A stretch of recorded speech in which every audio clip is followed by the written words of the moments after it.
నమస్తే, welcome to 108 TV. రానా దగ్గుబాటి కథానాయకుడిగా, నటుడిగా ఆయన రూటే సపరేటు. రానా నయా ఇండియన్ సినిమాలో యాక్టింగ్ మెర్క్యూరీ. ఈ మాట దగ్గుబాటి వారసుడికి సరిగ్గా సూట్ అవుతుంది. ఎందుకంటే క్యారెక్టర్ ఏదైనా సరే రానా చెయ్యగలడనే పేరు తెచ్చుకున్నాడు.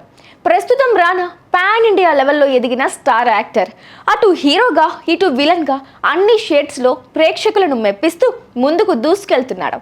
రానా పుట్టినరోజు ఈరోజు. ఈ సందర్భంగా ఆయన సినీ జర్నీ విశేషాలను తెలుసుకుందామా? లీడర్ సినిమాతో తెలుగు తెరపై రానా దగ్గుబాటి ప్రయాణం మొదలైంది.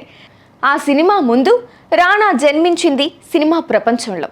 షూటింగ్లు, పోస్ట్ ప్రొడక్షన్ పనులు, visual effects, script discussions, story writing and sittings ఇవేవి రానాకు కొత్త కాదు. సినిమా వాతావరణంలో పెరిగారు. మూవీ మొఘల్ దగ్గుబాటి రామానాయుడు మనవడే ఈ రానా.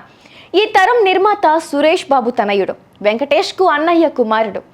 రామానాయుడు పెద్ద కొడుకు సురేష్ బాబు, లక్ష్మీల పెద్ద కొడుకు రానా. ఈయనకు చెల్లెలు మాలవిక, తమ్ముడు అభిరామ్ ఉన్నారు. 1984 డిసెంబర్ 14న మద్రాసులో రానా జన్మించాడు. అక్కడి చెట్టినాడ్ విద్యాశ్రమం, ఇంకా హైదరాబాద్ నలంద విద్యా భవన్ హై స్కూల్లో స్కూలింగ్, అలాగే సెయింట్ మేరీస్లో కాలేజ్ కంప్లీట్ చేశాడు. బొమ్మలాట అనే బాలల చిత్రానికి సహా నిర్మాతగా రానా వ్యవహరించాడు. ఈ సినిమాకి బెస్ట్ ఫీచర్ ఫిలిం తెలుగు కేటగిరీలో నేషనల్ అవార్డు వచ్చింది. Care of Kancharapalem, Krishna and his Leela, 777 Charlie, ఇంకా అలాగే గార్గి సినిమాలకు సమర్పకుడిగా వ్యవహరించాడు.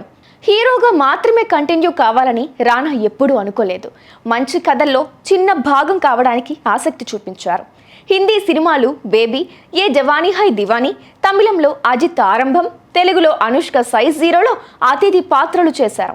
కేవలం తన పాత్రకు ప్రాముఖ్యం ఉండే కథలే చేయలేదు. రాణి రుద్రమదేవి కథతో రూపొందించిన రుద్రమదేవి సినిమాలో నటించారు. విరాట పర్వం చిత్రంలో సాయి పల్లవికి ఎక్కువ ఇంపార్టెన్స్ ఉన్న ఆ సినిమా చేశారు. నటుడిగా ఈ తరం హీరోల్లో రానా చేసినన్ని ప్రయోగాలు ఎవరూ చేయలేదని చెబితే అతిశయోక్తి కాదేమో.